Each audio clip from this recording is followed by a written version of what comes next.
Thank you all for tuning in. That was, again, Mr. Donnell Thompson, and he's been a colleague of mine for some years now. And we share same, some similar things we share together. And he's a great entrepreneur, great family man, and I appreciate him taking time to do this. But I just want to share some with you all about my journey started, at Tennessee State University.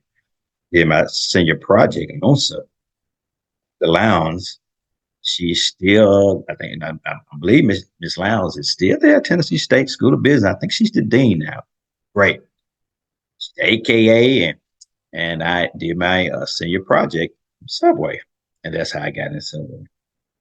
Um, called the Subway development agent. Was his name was Gregory Green, good guy. I said, hey, I want to, come in and be a Subway franchisee. He thought I was joking. Anyway, long story made short, as soon as I got back home, I went to work for my brother and their partners, beeper business, electric and concepts. Uh, After that, they kind of inspired me to continue to move forward the Subway. My daddy, which is very inspirational. My mom was very inspirational in our lives and motivated me to continue this journey, not only for me, but for my family. That's where Subway, I stumbled up on Subway. Made an A on my paper, fresh out of college with a fresh degree, but no experience and no money. None. Didn't have anything. So I had to lean on my father to he retired from the post office and got an early retirement. He gave me some money, and again, I got a loan through bank through Dr. Harrington's City of Memphis revolving loan program and Free the Children, which the late great Sarah Lewis, I love her. She was excellent. I mean, that's she and Dr. Harrington were the two, other than my family, who inspired me to take advantage of the free enterprise system. Don't get discouraged because that it was discouraging me. I'm 22, 23 year old walking in the bank trying to get $190,000 with no experience. So it was challenging to me. And again, I got turned down by nine banks. Nine banks turned me down. So I had to figure out a way. The problem I was having was when you get loans, you got to have collateral. At that time, I'm like, I didn't have enough collateral because I wasn't, buying into real estate at the time. So a light popped in my head. I said, you know what? What if I buy the real estate and land? That'll give me more leverage to get this loan. So I did that, went back to a bank, bam. God worked it out, got the loan. It was challenging though. I got the loan. They only loaned me $90,000 to build a 1,500 square foot building. 90,000. So just imagine. And then got the loan, closed the deal, hired a general contractor who bid it on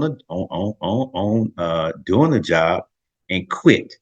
Poured my slab and quit on me because he underbid the job. So just on imagine what what I'm prayed about it. I prayed about it. I said, you know what? It's a way we can do this. So basically what I did was I had to go get payment and performance bond for the bank, which is a bond that if I didn't finish the job, that the bond would kick in and finish it. I had to do that. I had to pull that out. Then I had to go down to construction code enforcement, and I had to break each project down individually and get an individual payment and performance bond for the bank because I wasn't licensed then. So and at that time, anything above $25,000, you had to be licensed GCs. I broke everything down. I mean, from electrical to plumbing and mechanical to carpentry, I had to break it all down to get separate permits to build this. Lo and behold, God worked it out. My father helped me. Uh, Family helped me. We actually went in and started painting, and we did it all. But it was a learning experience, and opened the store up, and after that, everything was history. But it was a challenge to me that the most important thing that God taught me was to be patient. But I'm still not patient now. But I'm praying for patience. But most important things, the big thing that I learned was to be consistent and persistent in what you do. And don't get deterred about nothing that people, because people gonna talk about you. And when they talk about you, it's a good thing. When they stop talking about you, it's a bad thing because you're not on their mind anymore. So that's good when they talk. So I love when they talk about me because they talked about me. They talked about me. They talked about me. Talked about me. But guess what? They gave me motivation. If that's my fuel to motivation, that you know what, I like when you do it. That's fine.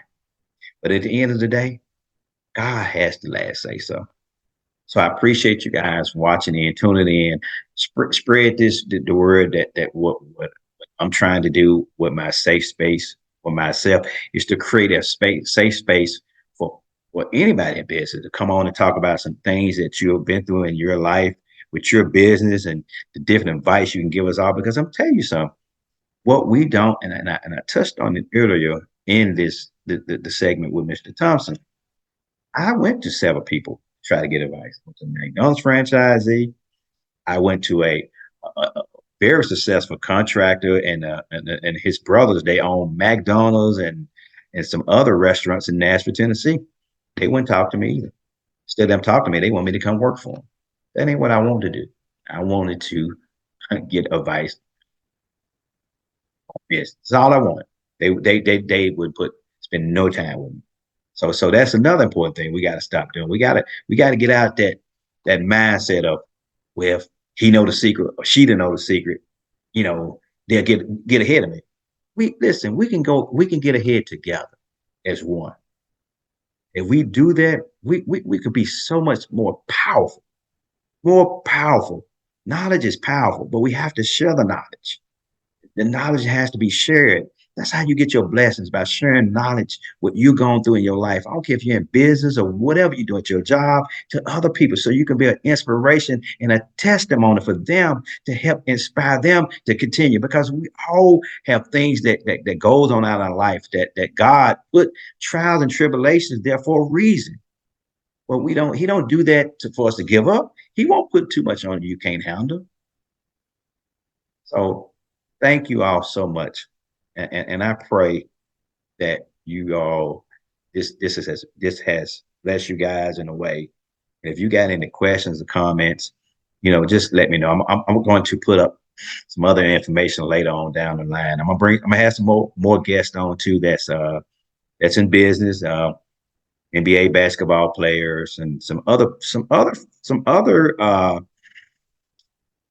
individuals or brothers and sisters who are in business that own franchises and independent business they've started, and what they're going through, what they see in the franchise and in the business world, that we need to spread. We need to spread this knowledge about things. Not all franchisers are not bad. They're not bad. It goes back to what Mr. Thompson said: leadership. The leadership is where the problem comes in, because without a good lead, you're supposed to. I was always told when I was a Red Robin franchisee that you surround yourself around people who share your vision, that's smarter than you. Brad Smith do it. He got plenty of people that works for him that's way smarter. But that's what you want. You want people that's around you that's smart. That's why I want to surround myself around people that's smarter than me to help us grow together. And appreciate you tuning in. Share this with your friends. And if, like I said, if you have any questions, I'm gonna put up something later on down the line, and that you can email me and things of that nature, because I'm here to help in any way I can. So appreciate it again.